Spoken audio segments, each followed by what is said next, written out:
Hello and welcome back to the channel everyone. Market analysis के video में आपका स्वागत है। जैसे आप देख रहे हो यहाँ पे आपको क्लियरली दिख रहा होगा कि मार्केट सारे रेड में है, नेगेटिव में है। ठीक है। जो कोविड का न्यू वेरिएंट है इसी की वजह से आपको दिखेगा कि मार्केट्स में काफ़ी ज़्यादा हलचल है, डाउन साइड ज़्यादा आपको दिख रहा है। और साथ ही साथ अगर यूएस के मार्केट्स को देखोगे तो ऑलमोस्ट 2% के करीब यहाँ पे नेगेटिव दिखा है। यहाँ पे ऑलमोस्ट 300 पॉइंट्स जो है नैस्डैक डाउन है। वही अगर मैं एसजीएक्स निफ्टी की बात करूँ तो 0.47% यानी ऑलमोस्ट 80 पॉइंट्स के आसपास ये कहीं पे डाउन है। और यही सारी जो रिफ्लेक्शन है ये इंडियन मार्केट्स में भी आपको दिखने वाला है, क्योंकि इंडिया में भी कुछ जो है न्यू वेरिएंट जो कोविड का है उसके कुछ केसेस कंफर्म हुए, 4 to 5 cases. So because of that आपको यहाँ पे नेगेटिविटी थोड़ी सी देखने को मिलेगी। ठीक है, तो सबसे पहले मैं अभी मूविंग एवरेजेस लगा देता हूँ तो आपको निफ्टी का जो एक वीकली व्यू जो मैंने कर रहा हूँ मैं यहाँ पे, तो आपको क्लियर हो जाएगा। ठीक है। तो जैसे मैंने पहले भी बताया था कि ये जो मूविंग एवरेजेस है ये कंबाइन करेगा निफ्टी पहले। तो पहले जब मैंने ऑलमोस्ट 2 या 3 दिन पहले वीडियो बनाया था थर्सडे या फ्राइडे का, वहाँ पे आपको क्लियरली दिखेगा कि निफ्टी ने 200 डे मूविंग एवरेज को टच किया। मैंने बताया था कि कंबाइन करेगा, उसी के बाद में फॉल आपको यहाँ पे दिखेगा। सेम चीज़ सारी मूविंग एवरेजेस यहाँ पे कंबाइन हो चुकी है। से 20, 50, 100 और 200 चारों मूविंग एवरेज कंबाइन हो चुकी है। तो अब जो मूवमेंट आने वाली है थोड़ी बड़ी हो सकती है, डाउनफॉल हो सकता है या फिर ये रिवर्सल भी ले सकता है। ठीक है, हो सकता है कि एक और दिन के लिए भी ये कंसोलिडेट करे। तो ये तीनों चीज़ यहाँ पे पॉसिबल है। डाउनफॉल आता है तो नो डाउट यहाँ पे फॉल बढ़ा है, क्योंकि मूविंग एवरेज कंबाइन होने को टाइम लगता है। तो डेफिनेटली यहाँ पे टाइम लेगा ज़रूर। फॉल आता है तो बड़ा फॉल आएगा, गेन होगा तो बड़ा गेन होगा। ओके, कंसोलिडेशन होगा तो वो 1 या 2 दिन और चल सकता है। शॉर्ट हमें करना कहाँ पे है? ठीक है, कल जो है मार्केट ऑलमोस्ट 17,150 के आसपास यहाँ कहीं पे खुलने वाला है। तो हम यहाँ पे तो हम शॉर्ट नहीं कर सकते, मिडल ऑफ द मार्केट हम कहीं पे भी शॉर्ट नहीं कर सकते हैं। ठीक है, तो शॉर्ट करने के लिए हमारे पास यहाँ पे दो ही ऑप्शन बच जाते हैं कि यहाँ कहीं पे मार्केट खुलता है, बेरिशनेस दिखाता है। ठीक है, बेरिशनेस दिखाने के बाद में 17,085 का लेवल ये ब्रेक करता है तो हम शॉर्ट कर सकते हैं 16,935 के लेवल के लिए। 100 पॉइंट्स का पहला टारगेट रहेगा हमारा। जैसे ही वो 935 का लेवल क्रॉस करेगा, हम यहाँ पे नेक्स्ट टारगेट हमारा रहेगा 787 का, 16,787 का, उसके बाद में 710 का। ठीक है, और जैसे ही ये लेवल भी क्रॉस करेगा 710 का, देन 16,570 का इसमें लास्ट टारगेट हमारा रहेगा फॉर दिस वीक। ऐसा नहीं कि इसके नीचे नहीं जाएगा, और डेली मार्केट एनालिसिस की वीडियो में मैं टारगेट जो है नीचे के साइड के अपडेट करता रहूँगा जिस तरीके से वो ब्रेक करेगा। But as of now 16,570 will be the good target. Okay, वही अपसाइड जाता है तो अपसाइड कैसे जाएगा? पहली चीज़ तो जैसे मैंने बताया कि बीच में कहीं पे खुलेगा, हो सकता है ट्रेंड लाइन टूटे तो थोड़ा सा पुल बैक ले, यहाँ पे रीटेस्ट करे फिर फॉलो, तो हम यहाँ पे भी एक शॉर्ट एंट्री बना सकते हैं। ठीक है, लेकिन बाय एंट्री कैसे करना है? पहली चीज़, इसको ये ब्लू लाइन तोड़ेगा ना, उसके बाद में तुरंत एक रेजिस्टेंस आ जाएगा। ठीक है, 17,267 का। जैसे ही 17,267 का ये रेंज तोड़ेगा फिर इसके लिए लगे ही मतलब तुरंत ही 200 डे मूविंग एवरेज का यहाँ पे सपोर्ट आ जाएगा, सॉरी रेजिस्टेंस आ जाएगा। तो यहाँ पे बार बार आपको रेजिस्टेंसेस बहुत पास पास में, तो इसमें अपसाइड के लिए ट्रेड लेने में कोई जगह नहीं है। ठीक है, अनलेस एंड अनटिल ये पैटर्न के बाहर नहीं जाता है, जो इसका रेंज बनाया हुआ है, जब तक ये इस रेंज को नहीं तोड़ेगा, यहाँ पे बाइंग की अपॉर्चुनिटी नहीं आती। तो 17,515 के ऊपर ही जाता है तो ही इसमें आप बाय करना। ठीक है, 515 के बाद में 17,817 का फर्स्ट टारगेट रहेगा, 18,000 का सेकंड टारगेट यहाँ पे निकल के आ रहा है। ठीक है, लेकिन यहाँ पे बाय करने में कोई मतलब नहीं बनने वाला है, क्योंकि जैसे रेजिस्टेंसेस काफ़ी पास पास में है। तो छोटे मोटे टारगेट्स आपको मिलेंगे, लेकिन उससे ज़्यादा आपको यहाँ पे बड़ा टारगेट कोई नहीं मिलेगा, और मैं जनरली छोटे टारगेट्स के लिए नहीं जाता हूँ। ओके, बात करूँ बैंक निफ्टी की, सेम चीज़ आपको जो निफ्टी में दिखेगा वही बैंक निफ्टी में दिखेगा। नीचे के साइड से ट्रेंड लाइन जो है इसकी काफ़ी ज़्यादा इंपॉर्टेंट वाली है। ठीक है, अगर ये कल इस ट्रेंड लाइन को तोड़ता है, साथ ही साथ ये सपोर्ट जो है इसका 36,088 का, ये दोनों को अगर एक साथ तोड़ता है तो हम इसमें शॉर्ट इसमें कर सकते हैं।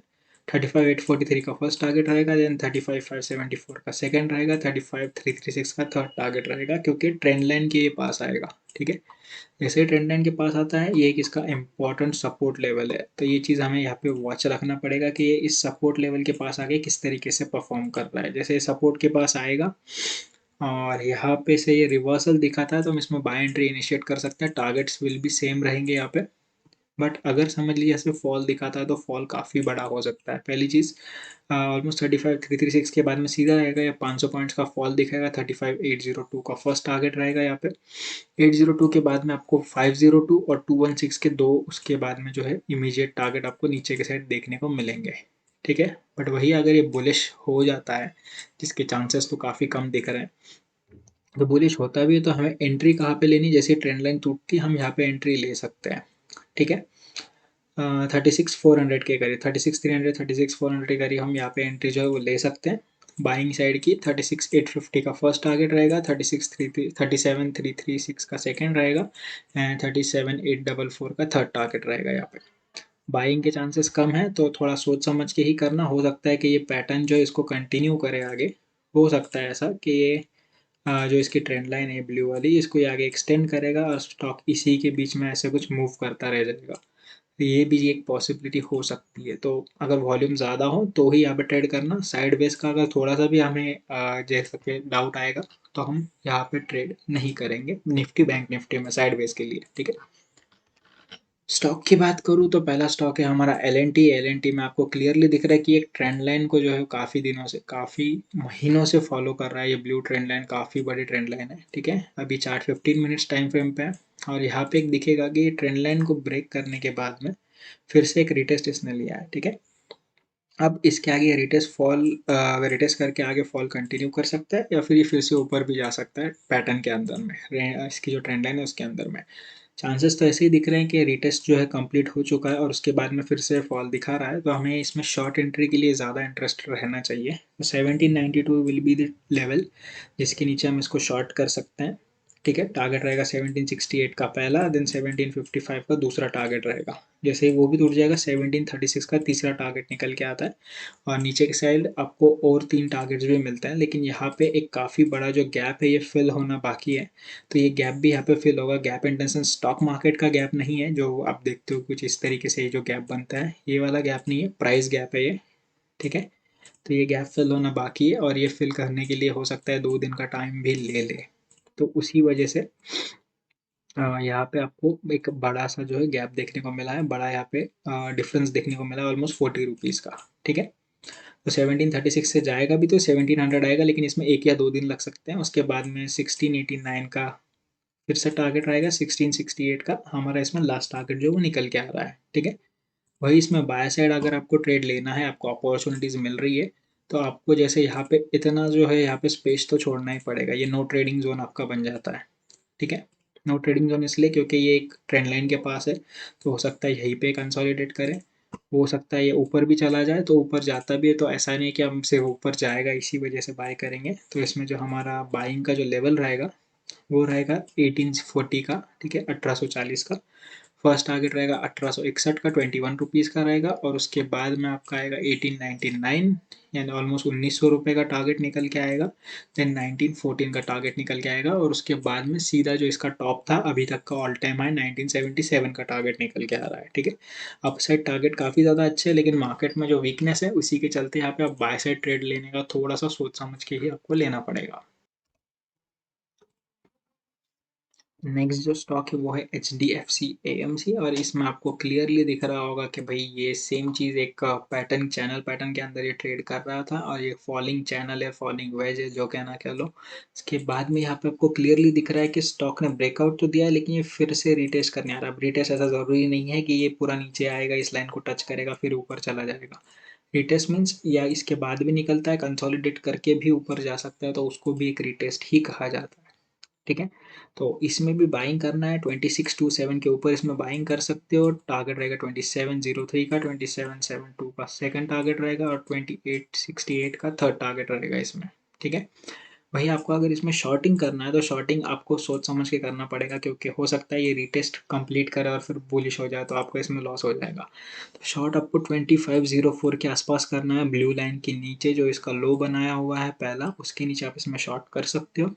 टारगेट रहेगा जो नीचे की साइड की ट्रेंड लाइन है वो, उसके बाद में आएगा 2397 का, उसके बाद में आएगा सीधा 2221 का। ठीक है। 2221 रुपये का फाइनल इसमें शॉर्ट का टारगेट निकल के आता है। इसके नीचे शॉर्ट कंटिन्यू नहीं करना है, कि काफ़ी इंपॉर्टेंट इसकी डे की नीचे के साइड की ये सपोर्ट लाइन है, और इस पे से चांसेस ज़्यादा है कि ये फॉल करेगा भी तो ये फिर ऊपर निकल जाएगा, वी शेप रिकवरी करेगा, तो ये भी चांसेस यहाँ पे निकल के आ रहे हैं। ओके। नेक्स्ट जो स्टॉक है वो यूपीएल है, और यूपीएल में आपको क्लियरली दिख रहा होगा कि ये जो स्टॉक है काफ़ी दिनों से जो है यहाँ पे एक काइंड ऑफ कंसोलिडेट कर रहा है। ठीक है। देख सकते हो एक ही रेंज में घूम रहा है, इसका रेंज आपको एक डायरेक्शन क्लियर नहीं है। ओके, और क्लियर डायरेक्शन नहीं होता है तो पहली चीज़ हम इसमें सपोर्ट या रेजिस्टेंस पे ही ट्रेड कर सकते हैं। और अगर ये एक डेली टाइम फ्रेम पे ब्रेकआउट देता है तो नो डाउट हम इसमें एक फ्रेश बाइंग एंट्री भी बना सकते हैं। फिलहाल के लिए इसका इंपॉर्टेंट सपोर्ट लेवल है 682 का, तो स्टॉक अगर यहाँ कहीं पे भी आता है तो आप इसमें बाइंग एंट्री बना सकते हो। ठीक है, एक फ्रेश पोजीशन बना सकते हो लॉन्ग टर्म के लिए। ऐसा नहीं कि इसके नीचे नहीं जाएगा, बट एक इंपॉर्टेंट सपोर्ट है यहाँ पे, अगर बुलिशनेस दिखता है तो आप इसमें एंट्री बना सकते हो। ओके, इंट्राडे लेवल पे शॉर्ट करना है 709 के नीचे शॉर्ट कर सकते हो, 691 का फर्स्ट टारगेट रहेगा, 682 का सेकंड टारगेट रहेगा, इसके नीचे शॉर्ट कंटिन्यू नहीं करना है। वही बाइंग करना है, 717 के ऊपर बाय कर सकते हो, 736 फर्स्ट टारगेट रहेगा, 770 second target, 792 third target. Okay, इसके ऊपर इसमें कोई टारगेट नहीं, क्योंकि इनसाइडर रेंज ये ट्रेड कर रहा है, देख सकते हो। जितना जूम आउट करो आपको दिखेगा कि एक रेंज के अंदर ही यहाँ पे ट्रेड कर रहा है। सो बिकॉज ऑफ दैट हम यहाँ पे इसको रेंज के हिसाब से ही ट्रेड करेंगे, ज़्यादा टारगेट और स्टॉप लॉस हम इसमें जो है वो नहीं लगाने वाले हैं।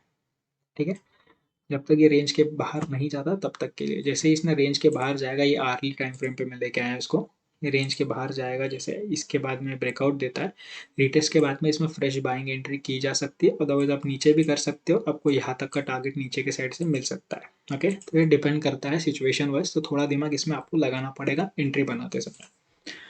नेक्स्ट जो स्टॉक है वो है अल्ट्राटेक सीमेंट। अल्ट्राटेक सीमेंट में तो ये क्लियरली सेम चीज़, आपको बहुत सारे स्टॉक जो है चैनल पैटर्न में ट्रेड करते हुए दिखेंगे, अल्ट्राटेक में भी वही है, सारी चीज़ें चैनल पैटर्न के अंदर ही ट्रेड हो रही है। और यहाँ पे शॉर्ट करने के लिए आपको पहले 10 बार सोचना पड़ेगा। क्यों? क्योंकि ये क्लियरली दिख रहा है कि एक ट्रेंड लाइन के पास में है, पहली चीज़ नीचे की साइड की चैनल की ट्रेंड लाइन उसके पास में इमीडिएट सपोर्ट है 7232 का। तो आपको अगर इसको शॉर्ट करना भी है तो दोनों लेवल अगर साथ में ब्रेक होते हैं तो शॉर्ट कर सकते हो। 7045 का इसमें फर्स्ट टारगेट निकल के आता है। ठीक है, 7045 के बाद में सेकंड टारगेट इसका निकल के आता है ऑलमोस्ट 6835 का, एंड देन 6679 का। ऐसे तीन टारगेट्स इसमें नीचे के साइड निकल के आ रहे हैं, वही आपको बाइंग करना है। तो 7465 का लेवल ब्रेक होते ही आप इसमें बाइंग कर सकते हो। 7632 का जो फर्स्ट टारगेट है वो यहाँ पे निकल के आ रहा है। और वही अगर बात करूँ मैं 7632 के बाद में, तो 7808 का सेकंड टारगेट, 8125 का थर्ड टारगेट इसमें निकल के आ रहा है। 8125 का लेवल भी ब्रेक होगा तो ये ऊपर के साइड की चैनल की जो इसकी ट्रेंड लाइन है, ये इसका इसका टारगेट रहेगा। ठीक है, तो ये चेंज होते रहेगी, तो इसीलिए इसका कोई स्पेसिफिक नंबर नहीं होता है। सो अगर ये इसको टच करता है तो मोस्ट प्रोबेबली हमें यहाँ पे एग्जिट करना है। क्यों? क्योंकि यहाँ से फॉल आने के चांसेस ज़्यादा होते हैं। और आज का जो लास्ट का स्टॉक है ये इंडिगो है। इंडिगो में दिखेगा कि 15 मिनट्स टाइम फ्रेम पे ये गैप डाउन ओपन हुआ था ऑलमोस्ट 26 ऑफ नवंबर को। उसके बाद में ये एक ट्रायंगल पैटर्न के अंदर चला गया। तो ट्रायंगल पैटर्न का जब भी ब्रेकआउट होता है तो ये काफ़ी बड़ा होता है और बड़े लेवल के टारगेट्स आपको देता है। बट द थिंग इज यहाँ पे ट्रायंगल का ब्रेकआउट होना ज़रूरी है। तो समझ लीजिए अपसाइड के लिए ब्रेकआउट देता है तो एक रिटेस्ट के बाद में इसमें आप बाइंग एंट्री कर सकते हो। अपसाइड के लिए हो सकता है गैप पे आगे जाके फिल करे, तो आपकी एंट्री बनेगी ऑलमोस्ट ट्रेंड लाइन ब्रेक होने के बाद बाइंग की। सेलिंग की भी सेम चीज़, नीचे के साइड पहला टारगेट 1832 का लेने के बाद में यहाँ पे रिटेस्ट के लिए जा सकता है। तो इसीलिए हम यहाँ पे फर्स्ट टारगेट पे ही एग्जिट करेंगे, देखेंगे कैसा मूवमेंट है। अगर फॉल ज़्यादा होता है तो इसमें कंटिन्यू करेंगे, अदरवाइज यहाँ पे हम एग्जिट करेंगे। और रिटेस्ट के बाद में ये ऐसा रिटेस्ट करेगा, रिटेस्ट के बाद में हम फिर से एंट्री बनाएंगे एंड देन उसको आगे फॉल को कंटिन्यू करेंगे। तो ये हमारी स्ट्रेटेजी रहेगी इंडिगो जो एयरलाइंस है इसमें। ये इसका जो डाउनफॉल है इसके पीछे का रीज़न जो कोविड का न्यू वेरिएंट है वही है। कुछ सिटीज़ में, कुछ कंट्रीज़ में जो यहाँ पे लॉकडाउन फिर से लगा दिया गया है, तो एविएशन इंडस्ट्री को इसका अफेक्ट तो होगा ही। सो बिकॉज ऑफ दैट यहाँ पे थोड़ा सा बैरिशनेस है। तो आप सेल एंट्री जो यहाँ पे करने का ज़्यादा ट्राई करना, अगर आप इंट्राडे में या स्विंग के लिए ट्रेड भी कर रहे हो तो, क्योंकि आने वाले कुछ दिनों में आपको नेगेटिविटी मार्केट में और ज़्यादा जो है दिख सकती है। तो बस आज के लिए इतना ही। वीडियो पसंद आया होगा तो आपको लाइक तो करना ही है, साथ ही साथ शेयर भी कर देना चैनल को। और अगर आप नए हो तो सब्सक्राइब ज़रूर करो और बेल आइकॉन भी दबा दो ताकि जब भी वीडियो पोस्ट करूँ मैं उसका अपडेट जब आपको मिल जाए। Thank you, bye bye and happy trading.